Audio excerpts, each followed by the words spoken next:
Hi guys, and welcome back to another World of Tanks video. And today what I'm going to be doing is expanding on my crew skills video. And what I mean by that is, if you've noticed, my KV-1 here and my M18 Hellcat here, the crew are at 100% and they're ready to receive their first skill. Now, what I mean by that is the fact that they're already at 100% efficiency within the vehicle. They're technically already skilled. But what this is, these little plus signs right here that you see, it's a potential rank up. In the military, they're called promotions. You go from private to sergeant to private to sergeant to first sergeant to second sergeant to third sergeant, and so on and so forth. You actually gain stripes. Now, if you actually look at my Super Persian crew here, I got a silver stripe, two butter bars, and 2 first sergeants are about to become second lieutenants once they get their third skills up, because only certain high officials can be in specific tanks. Now, I want to elaborate here on some of the skill system, and what I would like to do is I'm going to throw in my 2 cents, so to say. And what that's going to be is, I understand that wargaming in general is trying to make this a fun MMO, and that they even call it a tank MMO. Well, if that's the case, what's the one thing they like to do in MMOs? Any takers? Anyone? No one? Okay, I'll answer it for you. Players like to craft. Can you craft in World of Tanks? No. Players like to do dungeon raids. Can you do dungeon raids? No. In theory you can if you get a clan together and you do clan wars, but that's more PvP than anything. This whole game is PvP. There is no PvE environment, which is a shame, because I know Gaijin with War Thunder, they've got single player missions that players can do to level up if they don't want to do PvP. I think that would be a fun idea if they incorporated something like that in World of Tanks, like mission packs.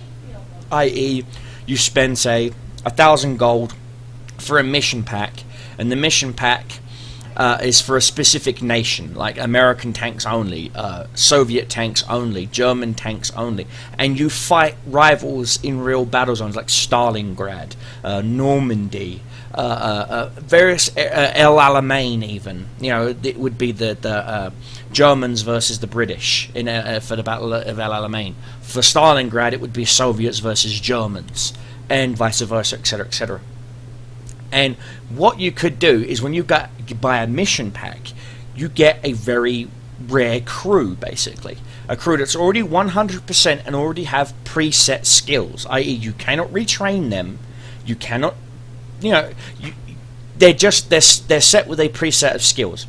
And when you buy a mission pack, you get a very rare tank. I know War Thunder right now have named planes. If you notice, you've got like Hatches, Thunderbolt, and things like that. Well, why not have the same thing here? Why not have General Patton's T-34, for example, where you've got a T-34, it's customized, it looks very unique, unlike a regular T-34, and you have General Patton as your commander, and only people that he would trust to be in that tank with him. Do you see what I'm saying? With a preset of skills, with a preset tank. Do you see what I'm saying? As a crew, I did. That's, you know, as I said, my thing on the crew. But we'll get back to the one at hand, which is crew skills. Now, my video in question, my first video, pertained to my Super Pershing, and the fact that this crew actually belongs to my Easy 8 Sherman. Now, unbeknownst to most of my newer subscribers and my newer viewers, the Easy 8 Sherman is my favorite tank. It is the most underrated, underloved, overworked, and overfucked tank in the American lineup, next to the M3 Lee, simply because its gun is a joke. 115 damage is an absolute joke. I'm sorry, it is. I know for a fact that the Sherman was upgunned with the British 17 pounder. Will we ever see the Sherman Firefly? No. Why? Because it's too freaking powerful. Wargaming have clearly stated that the Sherman Firefly will never be in Wargaming, because the fact that the Sherman Firefly could destroy a Tiger in one shot. Yeah, Soviets don't want any other nation to have a powerful sneeze gun like them.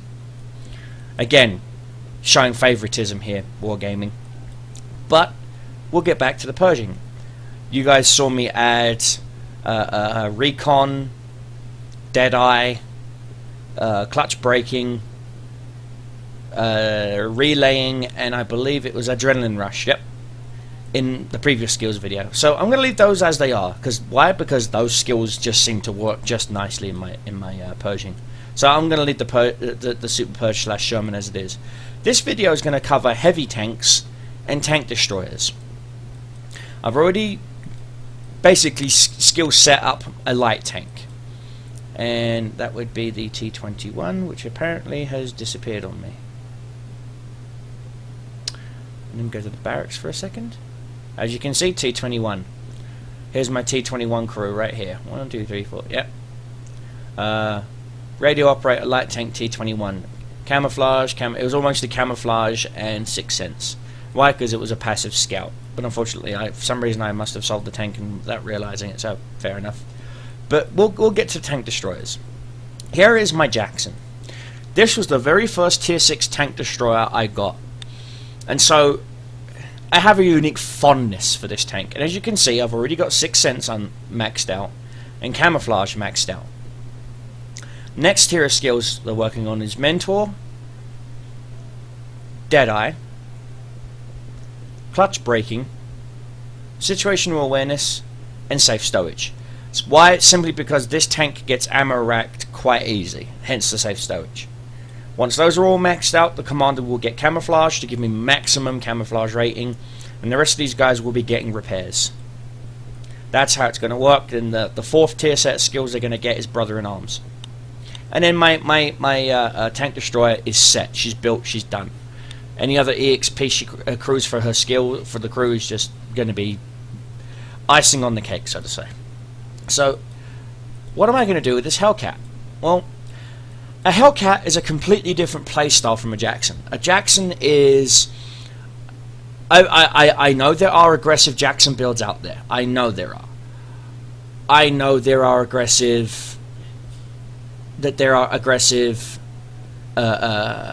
there's passive Jacksons, aggressive Jacksons, but unfortunately I couldn't find an aggressive Jackson build that worked for me, for my playstyle with the Jackson. So I'm stuck using her as a passive. However, I know that the Hellcat is 100% aggression. Her speed, everything. Now normally I don't like this 90mm gun because of its fire rate. I like the A2 gun. I like to, which is also on the Sherman Easy 8. I like to use this tank as a faster Sherman.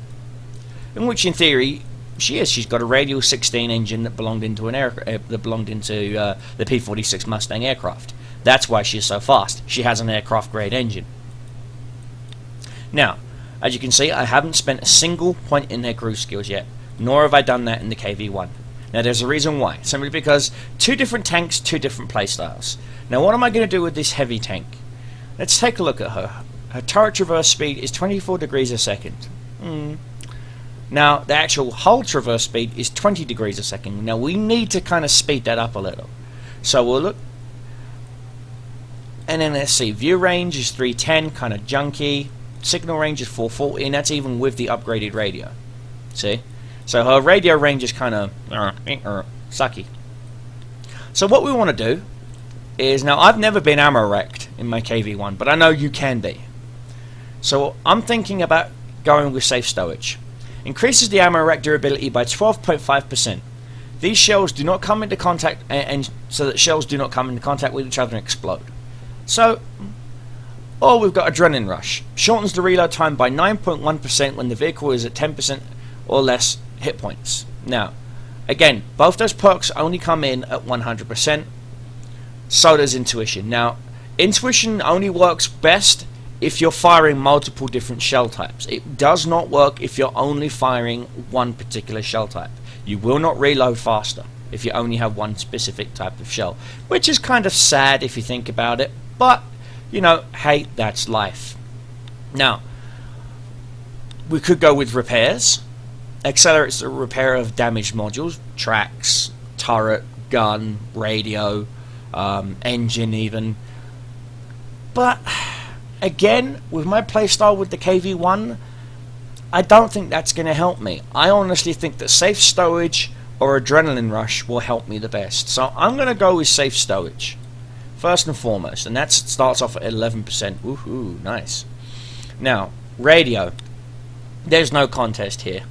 If I can get my signal range or my view range up without it having the use of my commander, I'm going to do it. Simply because what's going to hurt me more is the view range. So I'm going to go with situational awareness. That started off at 2%. Oh, wow, nice. Now, driver. Again, I've openly clearly said that the driver gets the most best defensive skills throughout the game, which is, I mean, in theory is right because he's the driver, but again, you should at least offer some other skills of equal strength to the rest of the crew. A tank is only as good as its commander, right? So why does the commander only get one decent skill as a commander, which is mentor? So let's see. Controlled impact decreases ramming damage to your vehicle and increases ramming damage to an enemy vehicle by 15%. Again, controlled impact is negated by spore liner armor and controlled impact. So, off-road driving reduces the ground resistance when driving on terrain up to 10% on soft terrain and moderately soft terrain by 2.5%. Again, KV-1 does need to get its speed going. Now, bear in mind, controlled impact, off-road driving, smooth ride all initiate the moment you get the skill. It's already taking into effect. Preventive maintenance kicks in after 100%, and clutch braking kicks in immediately. So again, am I going to go with smooth riding, which means improves the accuracy of firing on the move forward or backwards up to 4%? I don't know. Off-road driving, it's either going to be clutch braking or off-road driving. Now, the fact that it only gets a 20-degree traverse speed, if I can get that KV to turn around a little bit quicker, it would be better for me, I feel. Again, when you're brawling, you want to get your angling just right. But again, getting to where I need to get to faster is also a good thing. So it's right now it's a toss-up between off-road driving and clutch braking. I'm probably going to go with clutch braking. Yeah, going to have to. Okay, so that leaves our gunner. Gunner's skills: snapshot, deadeye, armorer, or designated target. Ooh, I'm going to go with snapshot. Again, you are constantly moving your turret. Let's see, commander. What is he going to start off with?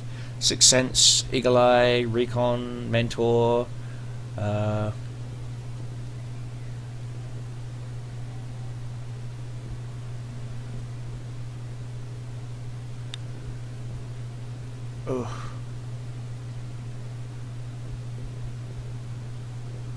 Gonna go with Mentor. Oh, let's see, Recon, get that view range up.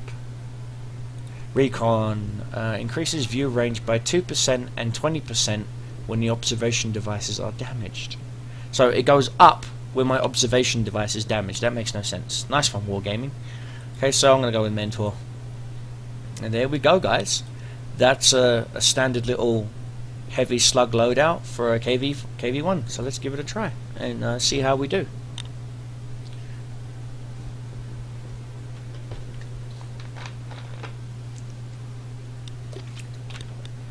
We're on Westfield. It's a tier 5 game. XVM says we have a 51% global win chance with a 51% per vehicle. Okay. Now I don't have full XVM. This is XVM light.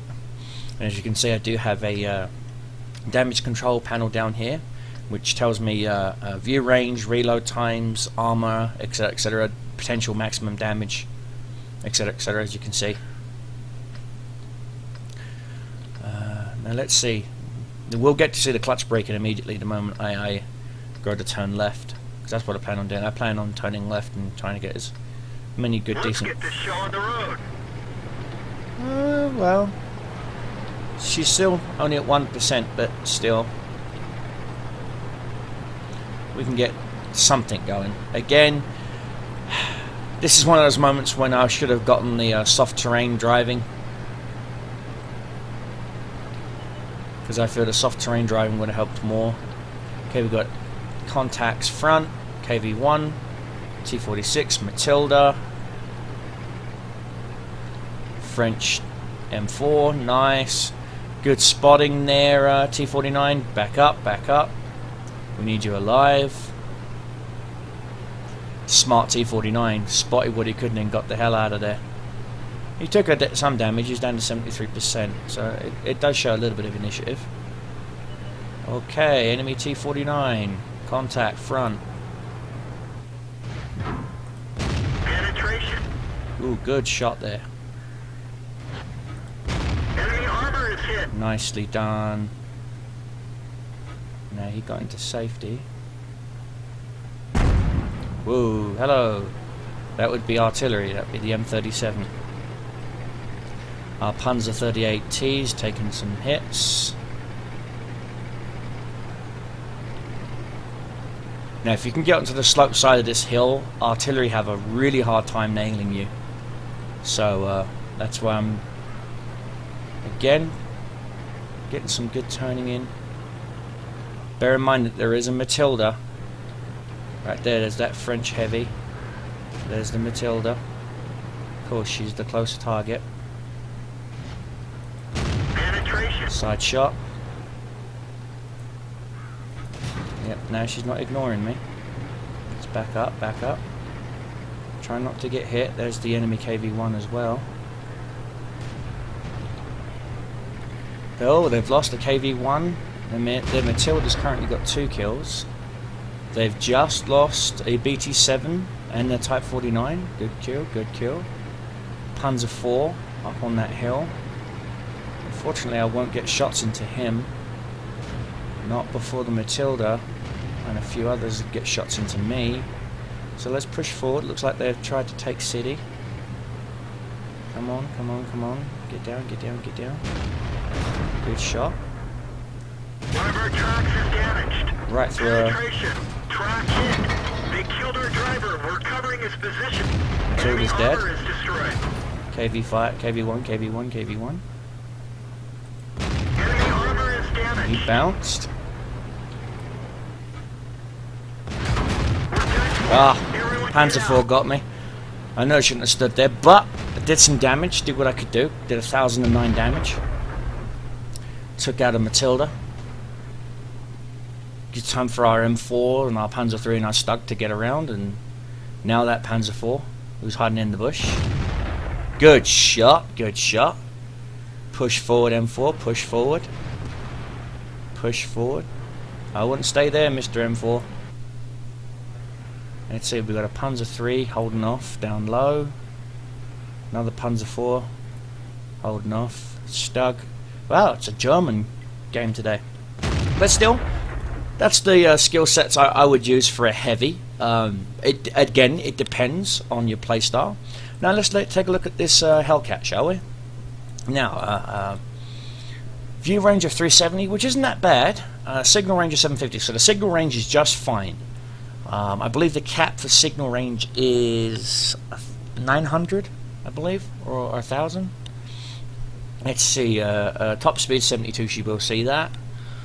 Turret traverse speed 16, traverse speed of 30, so she doesn't need clutch brake or anything. So that tells me that for the driver, I want to go with off-road driving, so I can keep that speed, plain and simple.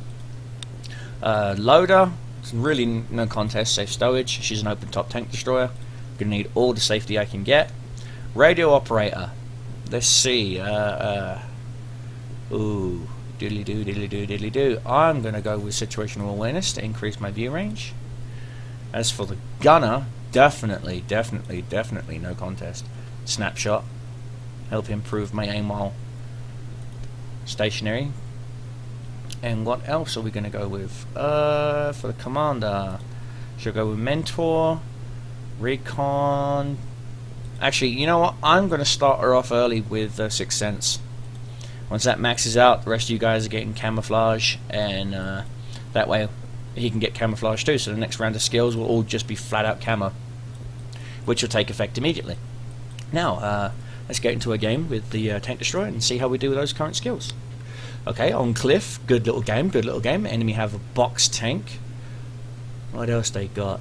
Box tank, Wolverine, 82, and a Hellcat. Okay, not bad, not bad, not bad.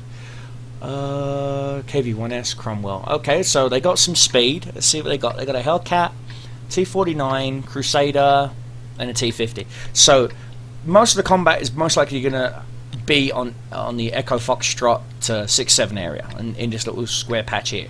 So what I'm going to do is actually hang back a little bit by the Alpha 6 area and try and get some pot shots into them. It'll also help with potential flanking going down the 8-9 line, and potential shots, straight attacks across the 5-6 line. Again, moderately to soft terrain going up that hill, so fingers crossed this will help. Her current screw, I'm at 42. Remember, she maxes out at 72. There's 60. 64. Here we go. Oh, what a beast. Right up that hill. Oh, get going, baby girl. There we go. Now, they do have artillery. And as Dungeon Guru says, always act like you've been spotted.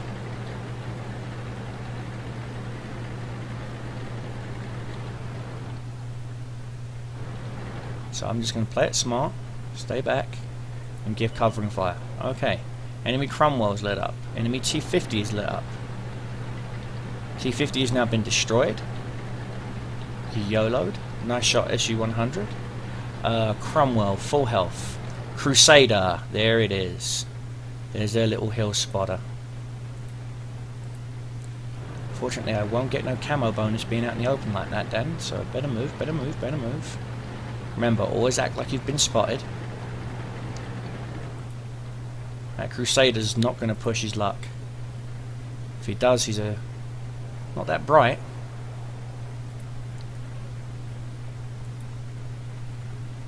VK has come across a T-34-85 and he's already taken damage. Yeah, he's not going to live that long, Mr. VK. He's going to have to pull back if he wants to live. Nope, that Crusader was a bit of a... wasn't that bright.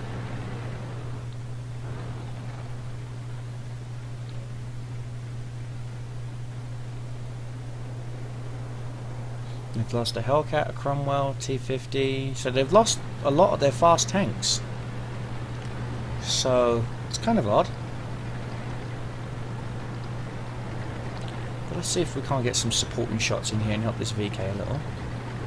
I know, an American tank helping a German. Ooh, maybe not.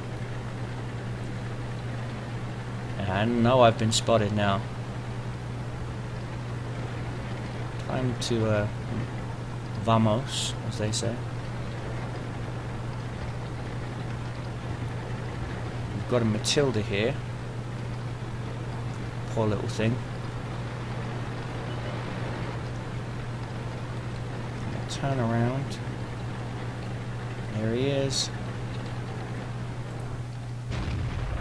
That's right. Ignore me.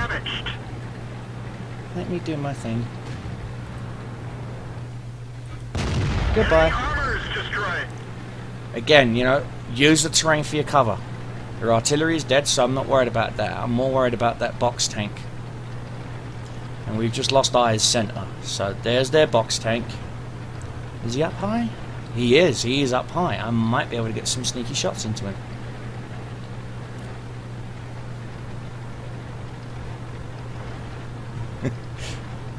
Oh, box tank just took a big whack there. I believe that was the KV-1S with its sneeze gun. Oh, box tank jumped down. We haven't lit up the enemy SU-100 yet. Got him. Vehicle destroyed. That was a pretty high alpha damage shot there. That wasn't a bad shot. Again, the snapshot with the turret helps out an aggressive tank destroyer build. Really does. Got a funny feeling that enemy KV-1S is nearby. There he is. Hello. Penetration. Enjoy that, did you? I enjoyed penetrating you. Oh, gave me a little bit too much lead there. Oh, he's on fire. Got him. Vehicle destroyed. 3 kills for me. GG. Good game, good game. As you can see, guys, the aggressive snapshot with the Hellcat does help you just get your targets quick. Let's see, is the event still going on? Yes, the event is still going on. I quite literally just doubled my money. No damage, and I banked 3,000. And as you can see, skills just skyrocketed right there. 32, 29, 19, 27, 19. Wow. Just wow. As you can see, guys, I don't have any of the aftermarket camos on it yet. I do plan on getting some once I start getting some donations in on my Twitch TV. I do plan on getting some camouflage, as you can see, for the Hellcat. I mostly keep tier 6. As you can see, if you take a look, I have a lot of tier 6 American. I have the Tog 2, I have the Cromwell, I have the Jackson, I have the I have a marginal plethora of tanks. Pardon me, but what can I say really? How'd the KV do? Nice, nice, nice. Even on a loss, my crew still made some nice skills. But again, you know, that's the skill system, guys. It depends on your tank, your role. If you don't know what to do, just don't be afraid to ask on the forums. Don't be afraid to ask in the local general chat. Like here's the general chat right here.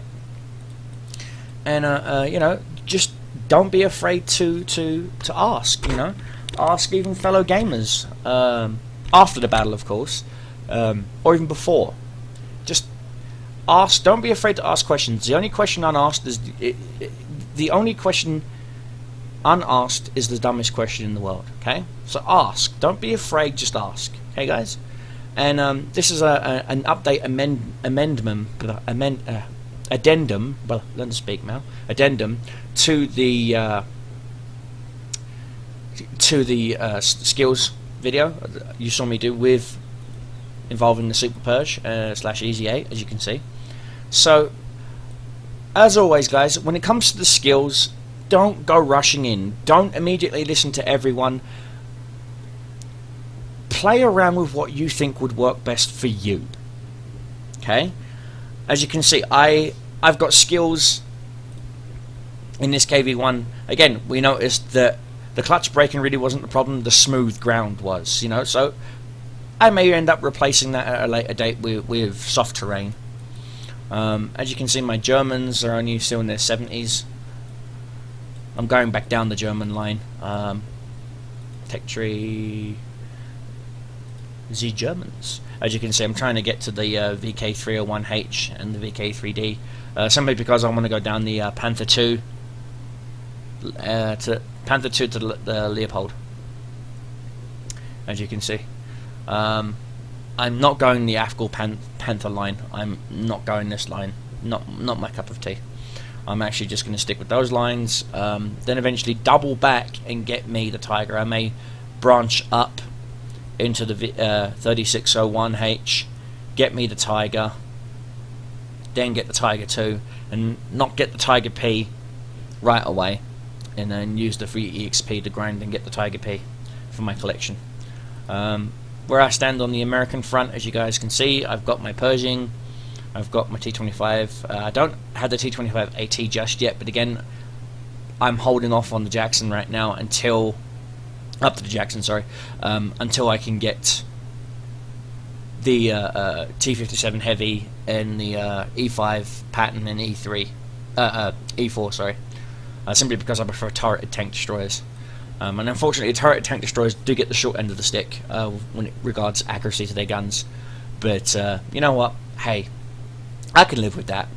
So yeah, I'm gonna hold off on getting turretless tank destroyers because I just have so many bad memories of the M3 Lee. It's not even funny. And I'm holding off getting the T57 heavy last until I've gotten the Patton and the E5. So I'll have some serious XP steroids behind me, so to say, so I can just hopefully power grind through the T71, get the T69, and go on from there. Because apparently a lot of people keep telling me that the T71 is a awful pain in the rear end. So I'm looking to just power grind through and go on from there, guys. So I'm going to leave this video with a keep your shells flying, keep your enemies dying, and Cobra Commander.